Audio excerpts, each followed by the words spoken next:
सास ने बहू को धक्का देते हुए कहा, कंगालों के खानदान की, निकल मेरे घर से। वह बोली, माँ जी 5 साल पहले जब मैं इस घर में आई थी तब आप लोग भी कंगाल ही थे। मेरे आने के बाद ही घर में पैसे आने शुरू हुए हैं। इसमें मेरा भी भाग्य जुड़ा है।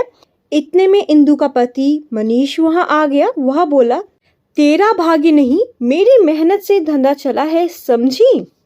फिर रोती गिड़गिड़ाती इंदु को घर से निकाल दिया गया। वह गरीब घर की लड़की थी, मगर पढ़ी लिखी और स्वाभिमानी थी। 5 साल में उसके कोई बच्चा नहीं हुआ था। इसके ताने भी रोज सुनने पड़ते थे। जब से उसके पति मनीष का धंधा चल निकला था, तब से इंदु को निकालने के प्लान बनने लगे थे। इंदु को मायके आए 2 दिन भी नहीं हुए कि तलाक का नोटिस उसके घर पहुंच गया। इंदु ने बिना देर किए उस पर दस्तखत कर दिए। वह अब और उस घर में नहीं रहना चाहती थी।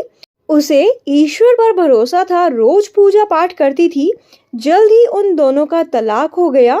इंदु की किस्मत अच्छी थी कि जल्द ही उसकी दूसरी शादी हो गई और एक समझदार पति मिल गया, जिसकी खुद की अपनी दुकान थी। वह पहले से शादीशुदा था, मगर शादी के 6 महीने बाद ही बीमारी से उसकी पत्नी का देहांत हो गया था। ज्यादा पैसे वाला तो नहीं था, मगर घर में किसी चीज की कमी नहीं थी। ज्यों ही घर में इंदु का पग फेरा हुआ, उसके पति दयाशंकर का धंधा चल निकला। कुछ वर्षों में ही वो बहुत पैसे वाला बन गया। इसी बीच इंदु 2 बच्चों की मां बन गई। दयाशंकर और इंदु की शादी की 10वीं सालगिरह थी। तब उन्होंने एक मंदिर में बहुत बड़ा भंडारा किया। हजारों गरीबों को खाना खिलाया। भंडारे में इंदु अपने हाथों से गरीबों को भोजन परोस रही थी कि अचानक उसकी नजर मनीष पर गई, जो पंगत में बैठा खाना खा रहा था। एक टांग से लंगड़ा हो गया था। पास में उसकी बैसाखी पड़ी थी। जब इंदु की उससे नजर मिली तो वो झेप गया। उसने सर झुका लिया। इंदु उसको खाना परोस कर आगे निकल गई।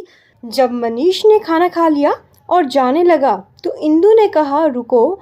वह रुक गया। इंदु ने उसे सहारा देकर अलग बैठाया तो वह रोने लगा।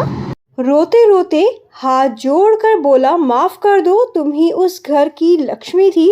तुम्हारे आने से पहले मैं कुछ भी नहीं था, मगर तुम्हारे आते ही पैसों का ढेर लग गया।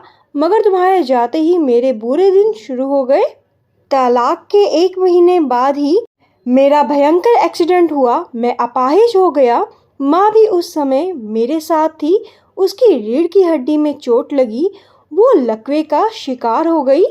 उसके कमर के नीचे का शरीर सुन्न हो गया है। दिन रात भगवान से उठाने के लिए प्रार्थना करती रहती है। सारा काम धंधा चौपट हो गया। हम सड़क पर आ गए। सब कुछ बिक गया। फिर वह थोड़ा झिझकते हुए बोला, क्या तुम माँ के लिए खाना दे सकती हो? इंदु की आंखों में आंसू आ गए। वह बोली, हाँ देती हूँ।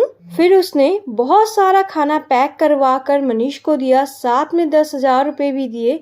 बोली, तेरे साथ 5 साल गुजारे हैं, तू बुरा ही सही, मगर तेरा अन्न खाया है मैंने, और जरूरत हो तो ये मेरा एड्रेस है, बेझिझक चले आना, मना नहीं करूंगी। आप सबका ये वीडियो देखने के लिए बहुत बहुत धन्यवाद। Bye bye.